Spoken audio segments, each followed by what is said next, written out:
দর্শক, এই মুহূর্তের বিগ ব্রেকিং খবর, আগামীকাল আইএসএফ এর পাল্টা সভা ডেকেছেন ক্যানিং পূর্বের বিধায়ক শওকত মোল্লা। ইতিমধ্যে বিরোধী দলনেতা আমার সঙ্গে রয়েছেন চালতা বেরিয়ে, আমরা শুনবো বিস্তারিত। আলমগীর সাহেব, আপনার কাছ থেকে জানতে চাইবো, আগামীকাল আইএসএফ এর পাল্টা সভা ডেকেছেন ক্যানিং পূর্বের বিধায়ক শওকত মোল্লা, কিন্তু এখানে সাধারণ মানুষ মন্তব্য করছেন সেই সভায় একেবারেই ক্যানিং পূর্বের বিধায়ক শওকত মোল্লা মানুষকে গাড়ির টাকা দিয়ে এবং মানুষের টাকা দিয়ে, গাড়ির তেল দিয়ে, বিরিয়ানির প্যাকেট দিয়ে সেই সভায় মানুষকে নিয়ে আসবে। আপনি বিরোধী দলনেতা হয়ে এটাকে কি বলবেন?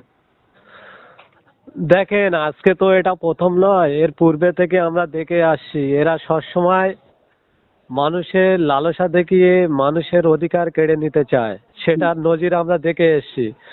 বিগত দিনে 100 দিনের কাজ যারা করত তাদেরকে ডেকে ডেকে নিয়ে যেত। আপনারা দেখতে পাচ্ছেন যে বিভিন্ন অঞ্চলে ফেরও 100 দিনের কাজের জুজু দেখিয়ে মানুষকে আকৃষ্ট করার একটা চেষ্টা চালাচ্ছে।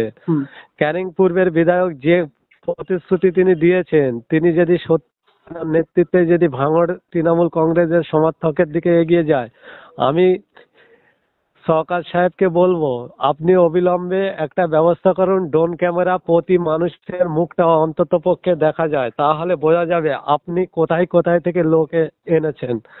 এটা কিন্তু রাজনৈতিক কালচার নয়, রাজনৈতিক কালচারের সিস্টেমের বাইরে শওকত মোল্লা তার অনুষ্ঠান করে।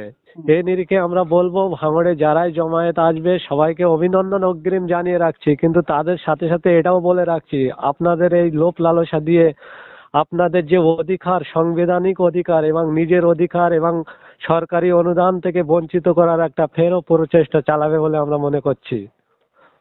কিন্তু আপনি যে কথাটা বললেন, কিন্তু ক্যানিং পূর্বের বিধায়ক শওকত মোল্লা তিনি একবারে প্রকাশ্য আইএসএফ নেতাদেরকে চ্যালেঞ্জ করেছেন। 21শে জানুয়ারি আইএসএফ এর প্রতিষ্ঠা দিবসে ঠিক বিজয়গঞ্জ মেলার মাঠে ঐতিহাসিক মিনি ব্রিগেড করে দেখিয়েছিল একেবারে আইএসএফ দলের নেতারা।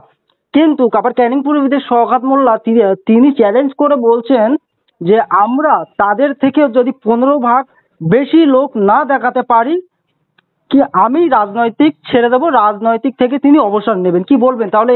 এই যে চ্যালেঞ্জ করছে, আপনারা কি হার স্বীকার করছেন? সেটা কি বলবেন? দেখেন, ক্যানিং পূর্বের বিধায়ক এর পূর্বেও অনেক প্রতিশ্রুতি দিয়েছিল। তানার বিধানসভার চন্দনেশ্বরের মাঠে দাঁড়িয়ে বলেছিল যে আব্বাস সিদ্দিক ভাই নওশাদ সিদ্দিকী যদি যেতে আমার নিজের সার্টিফিকেটটা ছিঁড়ে ফেলে দেবো। তিনি কিন্তু ছিঁড়ে ফেলেননি। বাংলার মানুষ দেখেননি যে তানার প্রতিশ্রুতি তিনি পূরণ করেছে। আর আপনি যে কথা বললেন যে আমরা যে জমায়েত করেছি তার থেকে 15 গুণ মানুষ আনতে পারে, গোটা রাজ্য জুড়ে কিন্তু তৃণমূল শাসকে আছে, আমরা কিন্তু শাসকে নেই। তানার যে কালচার, বিভিন্ন জায়গায় থেকে লোক জমায়েত করে আনবে। বিশেষ করে 21শে জানুয়ারির প্রোগ্রাম আমরা কয়েক ঘন্টার মধ্যে করেছিলাম। আমরা কিন্তু চেয়ার বিছিয়ে প্রোগ্রাম করেননি শওকত দাদা।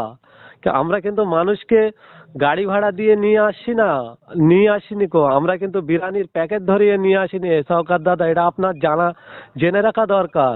আমরা কিন্তু মানুষকে নিয়ে চলি। মানুষ এক কলে অতটা মানুষ জমায়েত হয়েছিল।